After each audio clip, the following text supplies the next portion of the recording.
Okay, it's recording. All right. Well, Hi, here we Sarah. are, Lily. Gosh, I haven't even talked to you in so long, and here I am, like face to face like this. Right. Yeah, right. And when I woke up this morning, I was just really feeling like I needed to have this conversation. And Mm-hmm. I guess maybe before we go into it, because this is going to be posted, um, even though you've introduced yourself to the people that will see this, I want to do it again because um, we've known each other for quite a long time at this point. I mean, what, probably going on 10 years? I mean, it doesn't seem like that. It seems like To that me, long, and it it doesn't seems seem like that long. longer, but you're right. It's been about 10 years. Yeah. Yeah. Yeah. Well, and you were living in the front space um, from where my brother was living in Hammond when he was going to school, and we were living together. And then we became friends. It was awesome. You guys were there playing music, and um, I ended up playing with you guys a little bit, but and then Alan joined the band with you guys, my brother, and um, but anyway, that's just a little bit about our background as friends, and you, of course, still have a band, and it's had different iterations and band members and everything, and hi, here, Henry. Yeah. Hi, Henry. Hi, bud. Let me give you a rattle. But and I mean, you're trying to spread conscious messages in general with what you're doing all the time. I mean, this is what you've kind of dedicated yourself to, Right. and of course, like your voice and your medicine is music, and Yeah. and that's how you express yourself. So, and I mean, I've always loved your music, and I think you have an amazing voice. Um, and so anyway, when I woke up this morning, I was thinking about all of the things that I've been seeing online, and I'm not. I don't know if you know this about me, but I'm not really the type of person to look at a lot of news. Like, I really try not to do that, and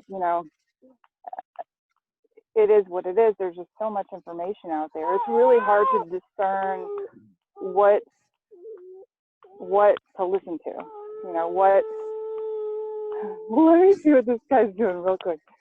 What's the matter, sweet boy? You want to say hi? Say hi. Say hi. Say hi, Miss Lily. I knew this was going to be touch and go, but Yeah. um, so anyway, but I mean,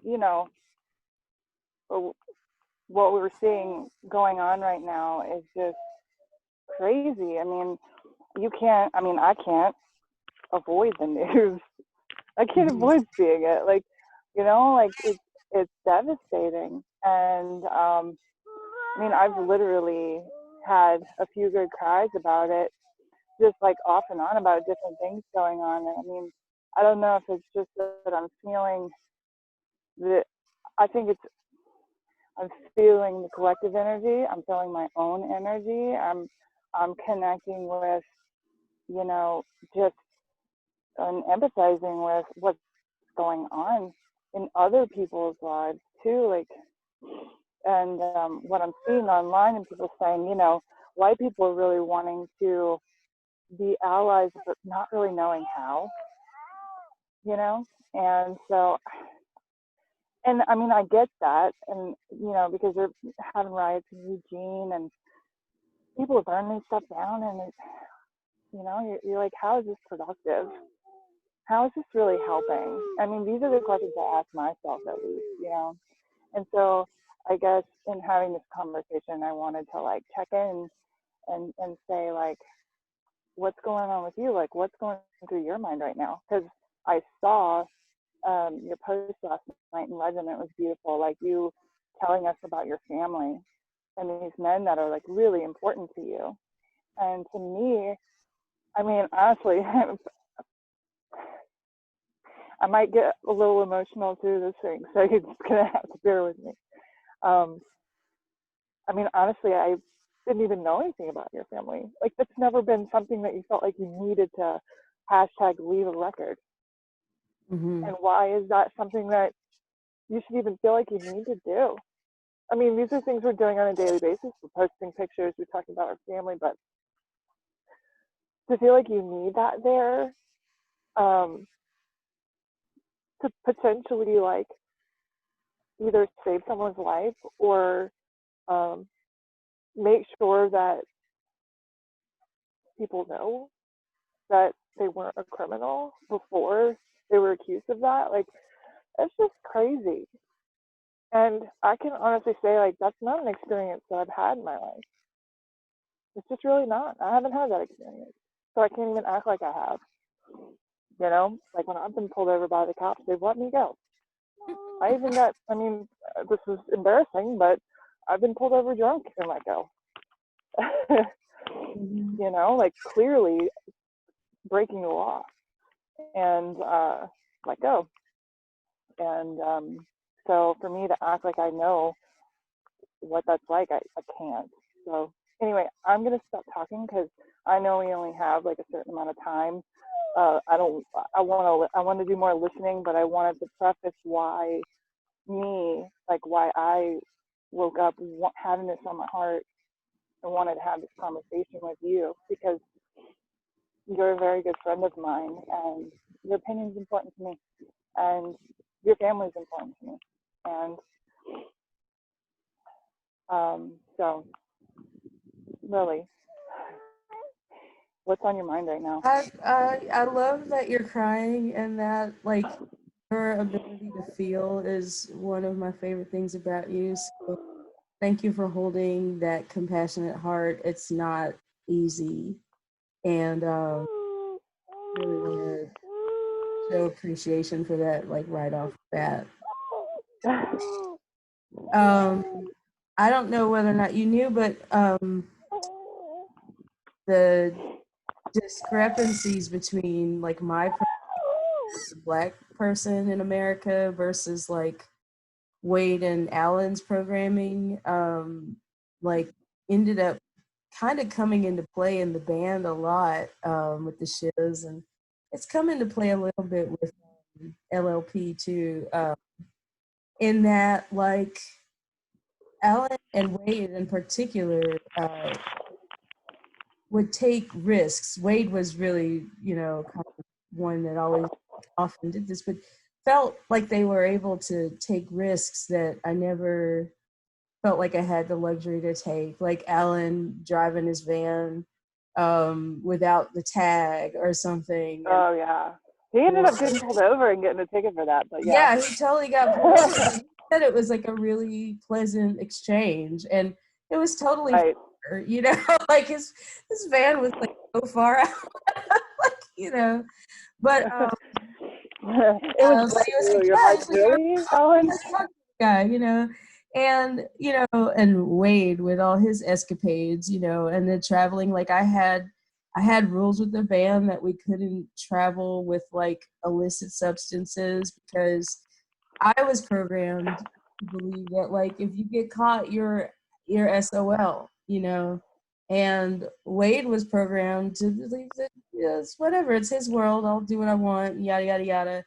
And and I constantly am required to confront the differences between the privileges that like all of my band members you know exercise on a daily basis without thinking of it, and then what my expectations are and the different ways in which I've been taught to navigate. But I even had that like when I left undergrad and moved to Boston, I had two very woke white male roommates who were constantly doing things that I'd be like, why are you crossing the street that way? Why are you, you know, like, and they're like, white no privilege, and like high-fiving each other. Like, so like, I think I got my first exposure to the ways in which my programming has had kind of limited my thinking, maybe around that time in my life. You know, I I wasn't, um, when I was coming up, we had a lot of kind of racial issues in our town. The KKK was very active. We had a couple of lynch-like occurrences, and we had, you know, and it was something that was heavy on my mind really early on in my life. And in fact, when I think maybe I've been 3 years old, maybe five. I think I was five by this time. My mother had this friend named Sybil, and Sybil had an organ in her basement, like a full blown pipe organ in her basement. Wow. Get to the basement, you had to go down this like black iron spiral staircase, and then down at the bottom of this magical staircase was this like this instrument that filled the whole house, and like Oh, wow. that Sybil was my favorite, right? You know, as obsessed with. That sounds magical. Yeah, exactly. So I loved Yeah. going to Sybil's house, but one day my mother tried to bring Sybil home to our house, and Sybil was white, you know. And I had just seen this movie where some black kid had a white friend over at his house, and the KKK burned his house down. And so when Mama picked me up with Sybil in the car to take us home, I had a hissy fit. I lost my mind. And Mama took me down the street, gave me a whooping, and was like, "What is wrong with you?" Look, she gave me the whooping first and then asked me later what was wrong. I was like, "Sybil can't come to our house. They're gonna burn our house down." And she looked me dead in the face and was like, "Look, there's certain things worth dying for. There's certain things worth losing your house for. If you can't have your friend over at your house, then what you living for?" You know, it's like, no, we're gonna live like people, um, regardless of the consequences. Like, people are gonna be people. We're fully human, you know, whatever, you know, come what may. I had the same kind of freak out when she wanted to go to the anniversary march on Washington. I was like, "They're gonna hose you." She took my older sister, and I was scared. I was like, "They're gonna do all these things." And it was the same talk. She's like, "I'm not gonna not march for peace because it's dangerous. Don't like it doesn't That's the whole point. Like, a peace should be peaceful. And if other people want to make it a dangerous act, then that's exactly what we're marching about." And so I got these messages from my 4'9" mother very early on in my life, and my siblings did too. And so we don't necessarily know about the talk. You know, we don't really know how to be deferential in those ways. And in fact, I didn't start learning about how to be deferential until I moved to Louisiana. It was like nothing I'd ever You're seen. gonna have to excuse me because I feel like I know a lot of words, but could you explain to me deferential? Meaning, meaning sort of sublimate my own mind and my own, you know, intentions and my own, like, in order to center someone else, you know. And so when I lived in, when we moved to Louisiana and I worked for, do you want to say something? I might. No, I'm listening. I'm listening. Liz Oh, is here.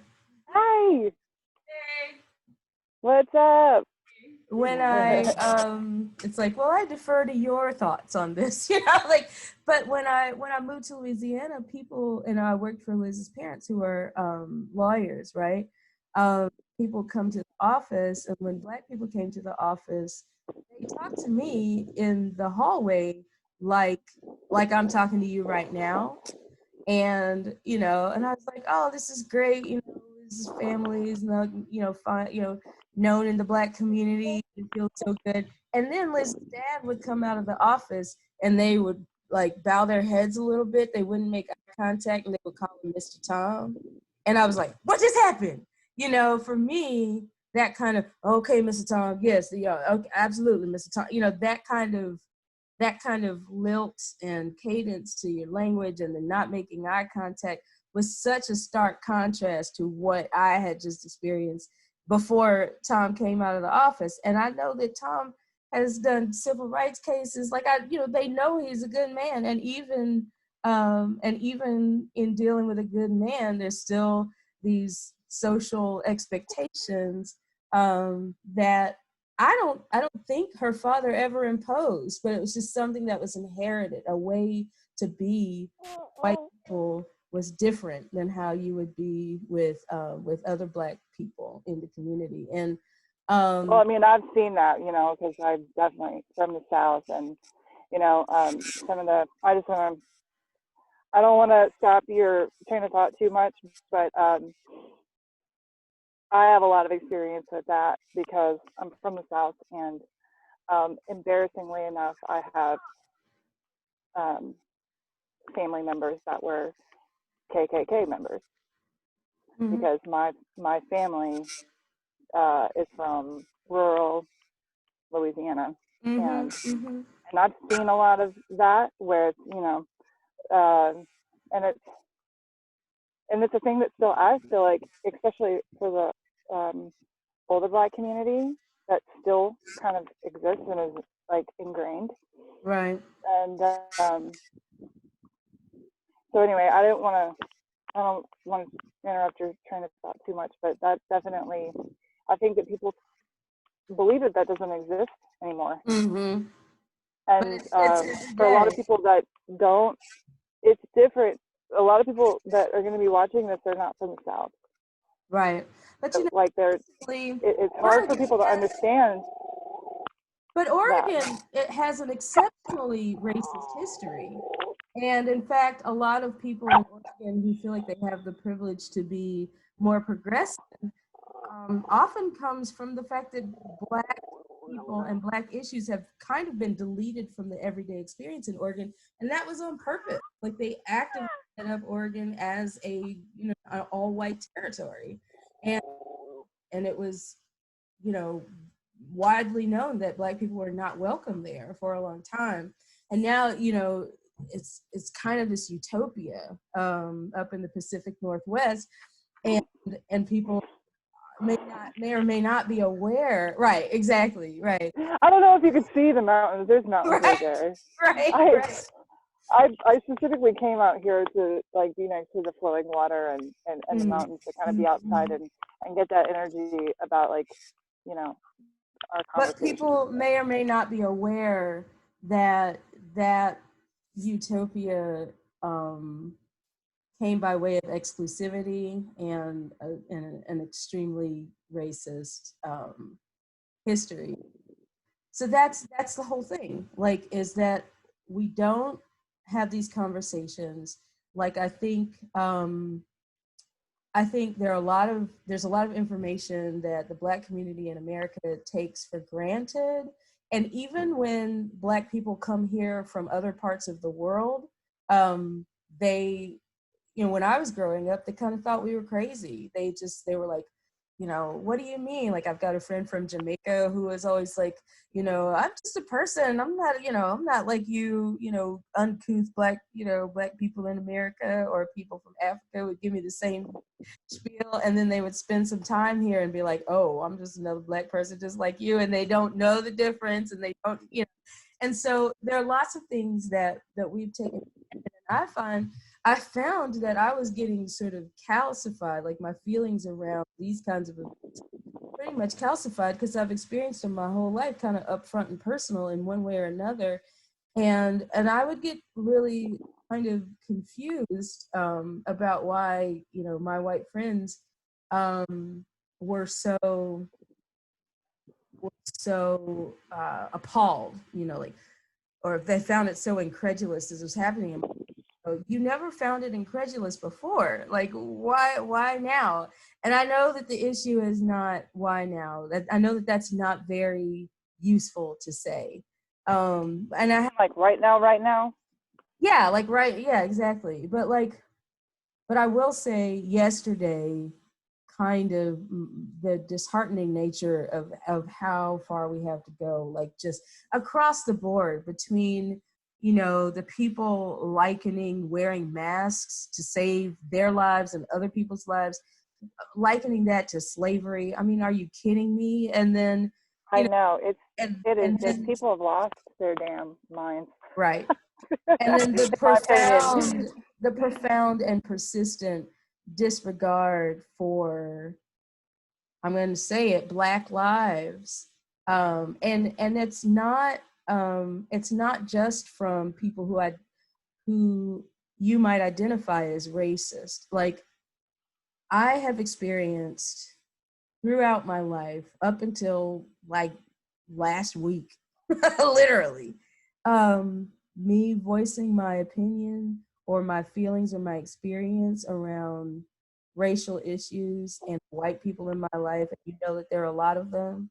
The white people in my life who I love, and I know they love me, and I know they respect me, would still feel compelled to tell me what I'm saying is wrong or misguided, what I think is wrong, what I feel is wrong. I shouldn't feel this way. I shouldn't wear my hair this way. I shouldn't wear these earrings. I should, just like all these ways in which the white gaze imposes itself upon me and then has some sort of feels entitled to say who I should be and what is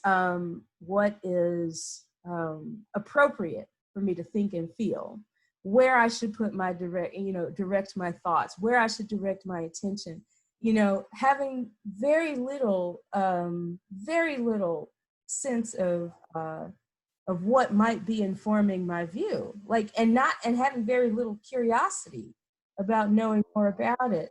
And you mentioned that you'd never really seen my family or never heard.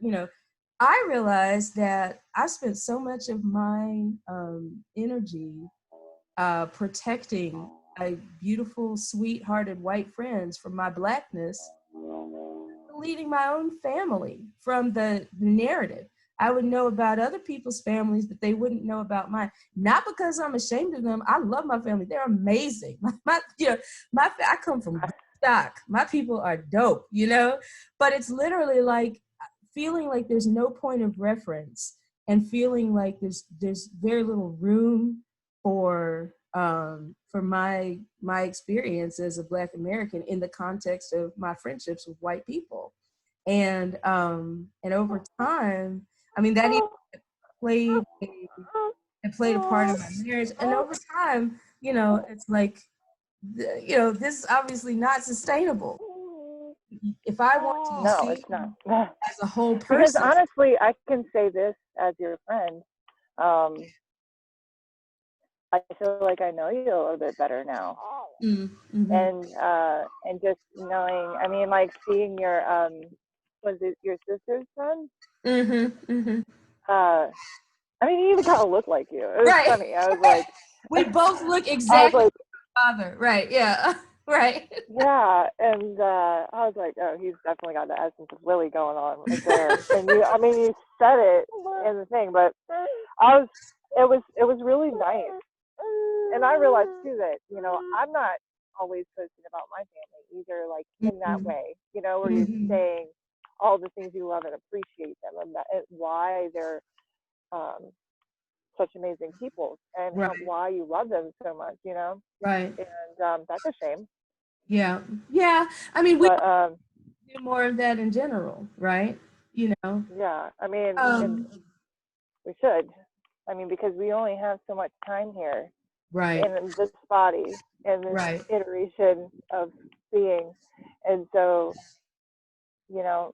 the ways that we spend our time, and I would have never thought, like, in my life, that the reason I didn't see anything about your family is because you didn't think that there was a place for that, like, with your white friends. And I don't. Yes. I think my white friends have no idea how much of my experience and my lens is informed by being a Black American. It's like there are whole families of conversations, whole genres of conversations that I room with Black people that didn't feel relevant in the room with white people, and I couldn't make them relevant. And from time to time, when I would attempt to make them relevant, or just attempt to, like, to throw it out there, I'd be met with crickets, and my otherness, and I got a little. I think because I've been such an alien in my life in general, I was shy, extra shy when my otherness was on the table.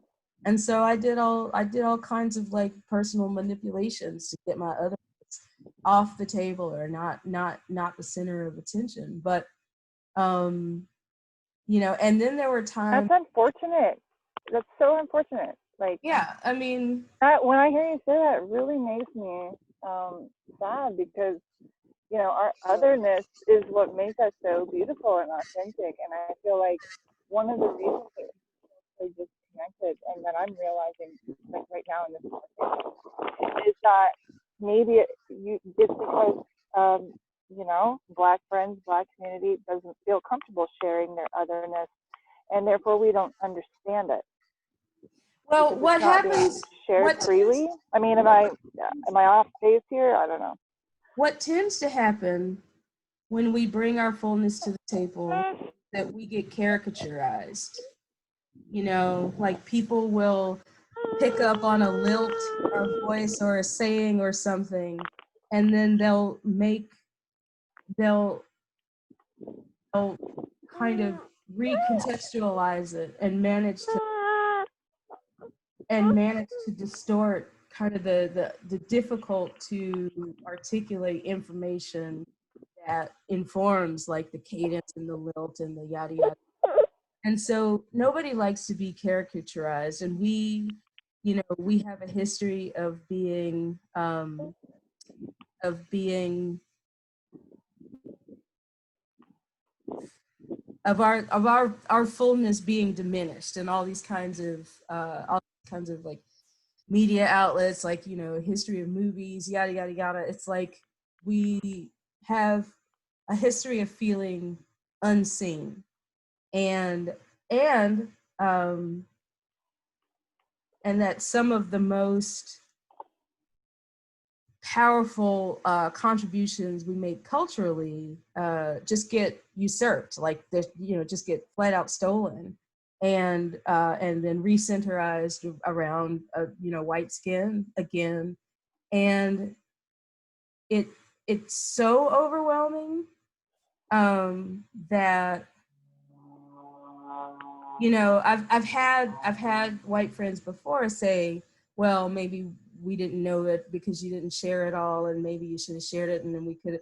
But it's like, it's so overwhelming that I actually reject that narrative now, because when I did share it, let's say I became the angry Black woman in the room, or when I did share it, because even that which is like for me neutral and just part of my reality, other white people would experience as threatening, and then they would, there were tears and it's like literally, tears when I would try to say, I actually feel left out right now, because there's something, I love you, and there's something I want to share with you, and I feel that you're not able to hear it.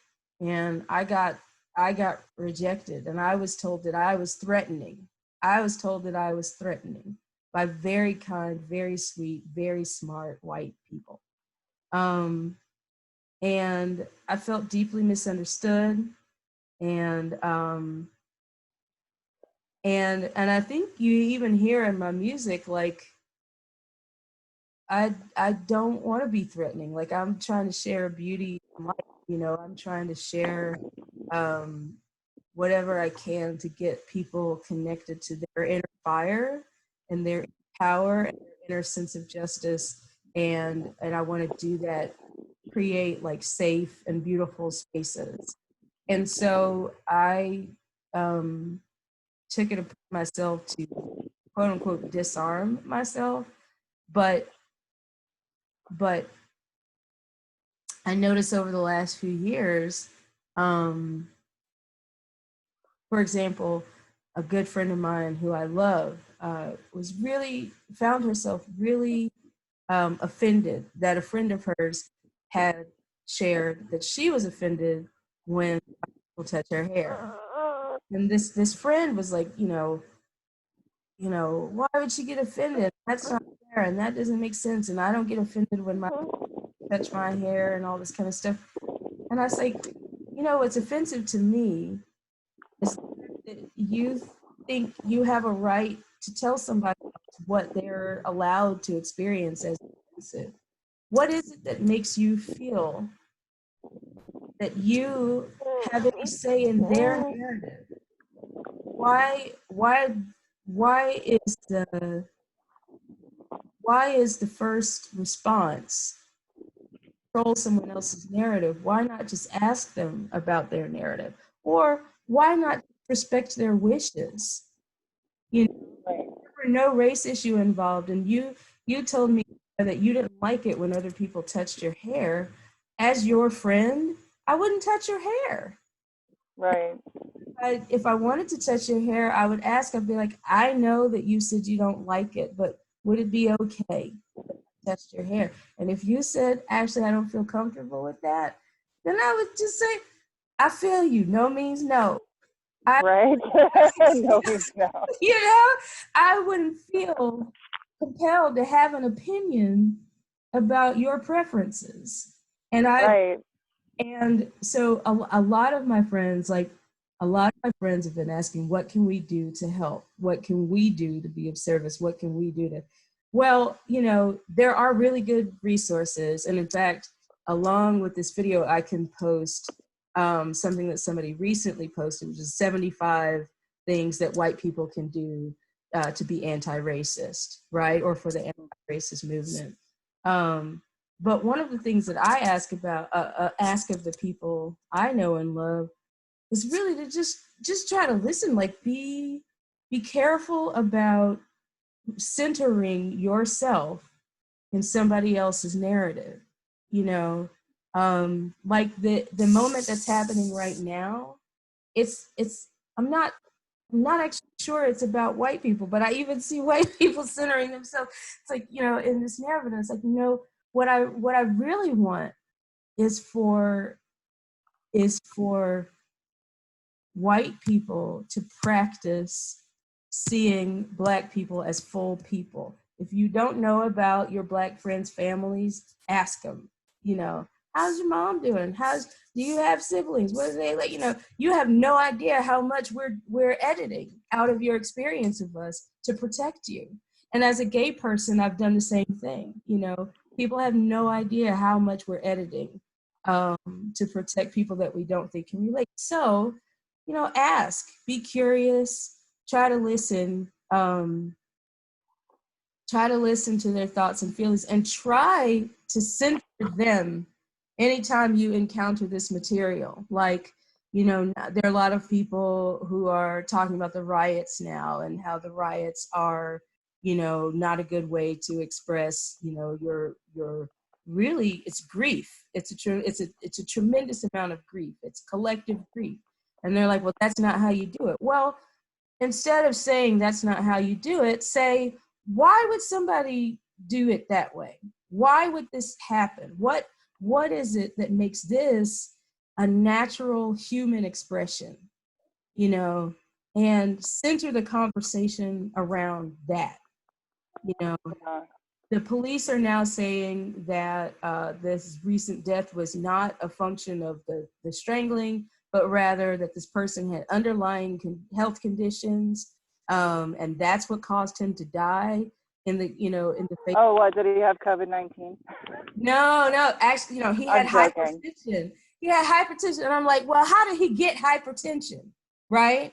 And how the person saying, I can't breathe, absolve you from taking his life in the face of his hypertension. I have hypertension. And now I'm like, well, do I need to carry around a sign that says, I have hypertension, don't try to choke me out?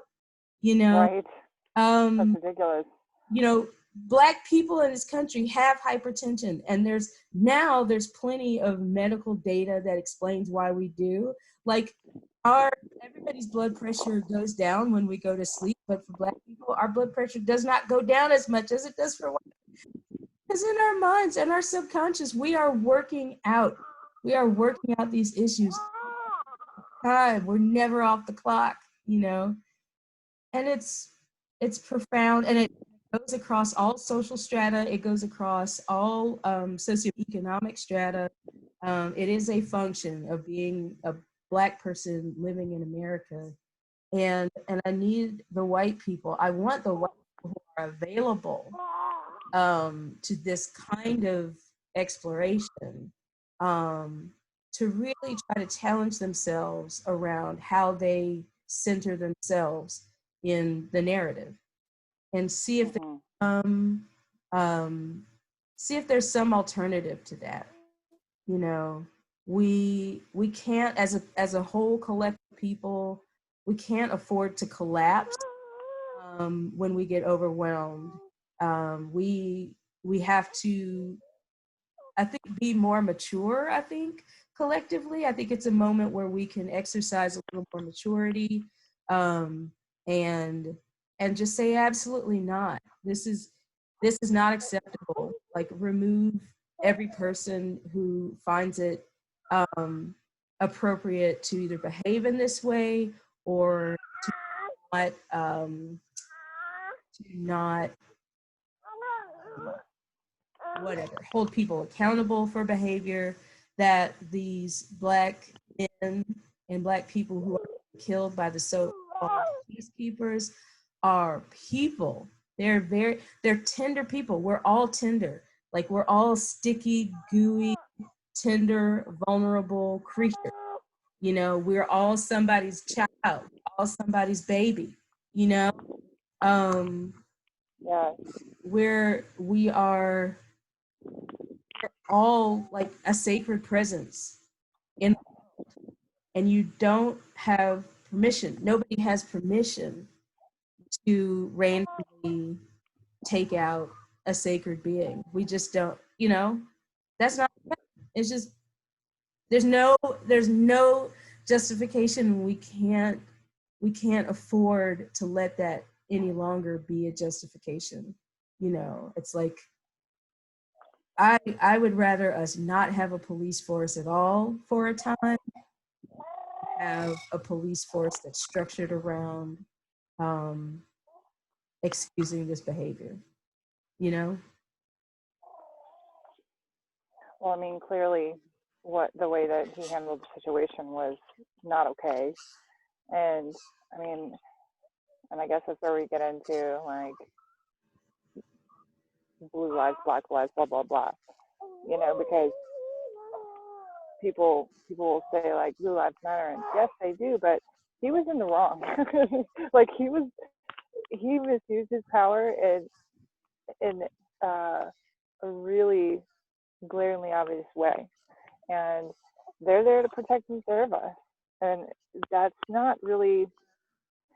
I mean, that's obviously not what he was doing. And I know that there are some police officers that do protect and serve, and they do take that very seriously. And you know, I don't know where I'm going with this, but No, I totally agree. I don't believe that all police are bad at all. I totally agree. But I do believe that the culture of our police force is actually informed by the culture of the slave patrollers, or patrollers, as they were called where I grew up. And yeah, no, I feel that. the culture is the issue. The other thing is, Yeah. justification from the police point of view is that, you know, if they feel that their lives are in danger, they have permission to kill. And from my point of view, no police officer's life is more valuable than any civilian's life.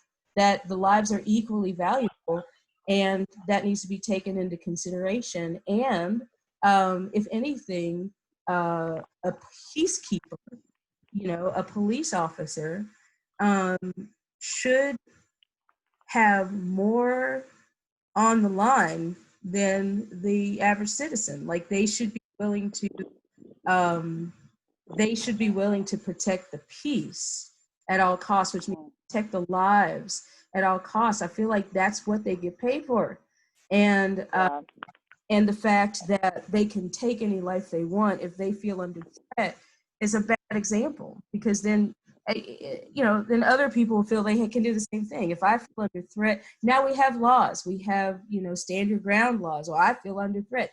I can take a life if I feel like I'm under threat. And we know darn well that only applies to, well, it does not apply to Black people.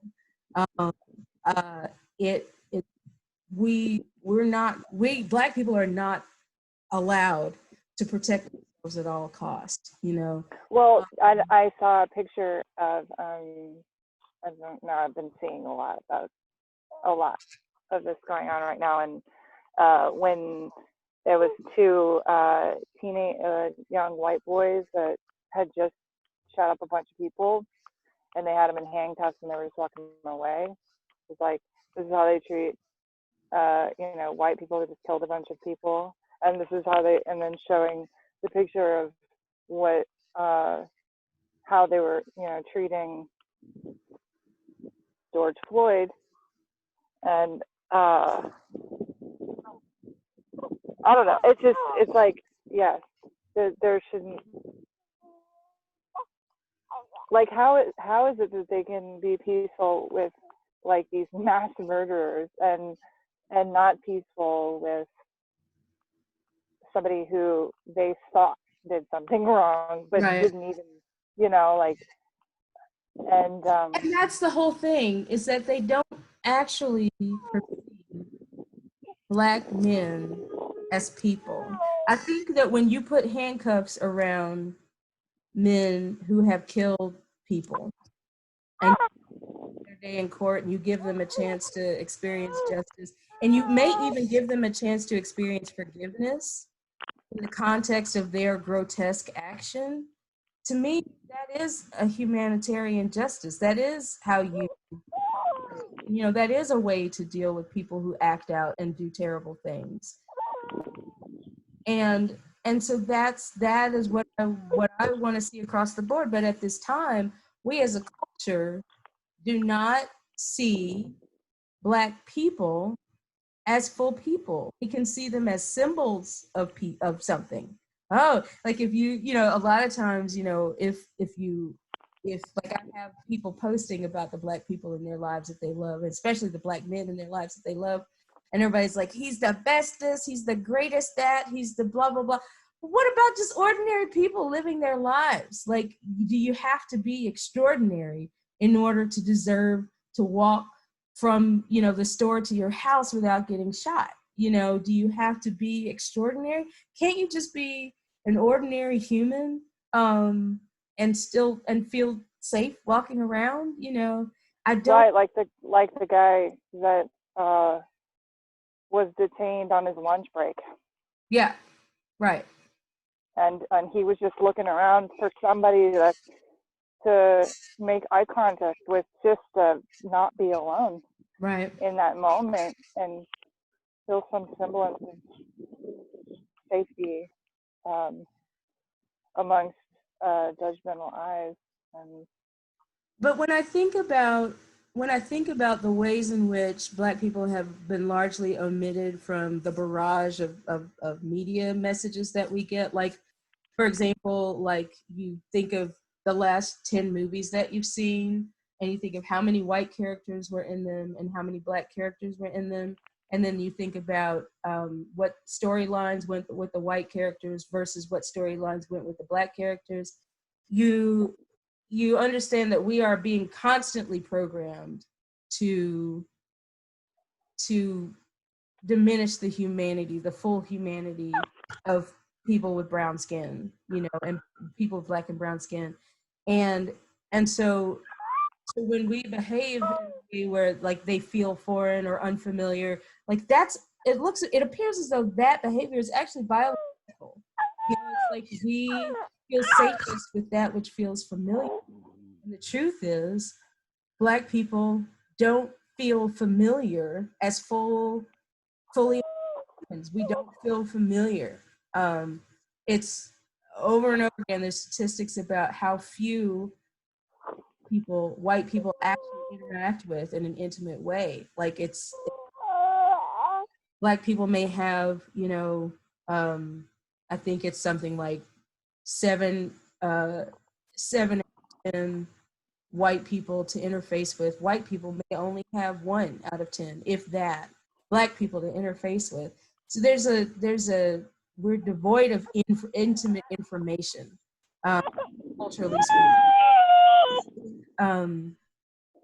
That's why I would love to see people continue to put pictures of Black people on their walls and say, this is a Black person, in particular Black men.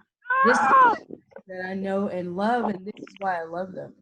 I love them because they like peanuts. It doesn't have to be I love them because they saved my life. They're the great savior. It could be very ordinary things. The same thing you might like about your friend. You love them because they bought you a Pepsi one day. It's like it doesn't have to be extraordinary things, but you have to see our faces. You have to know that we're real humans with you know what I mean?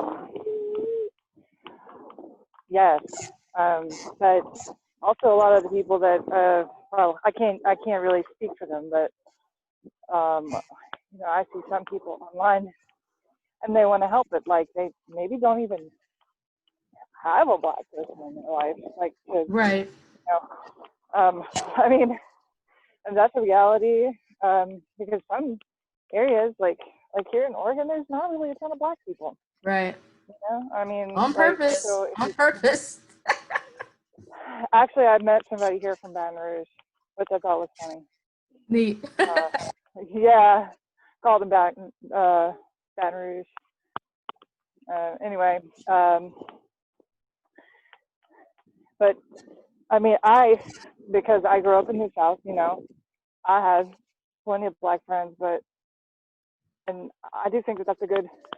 But what about for the people who don't, who, I mean, they want to be allies in some way, but aren't really sure how, and maybe they don't have people to post on their walls and to normalize it. What would you say to those people?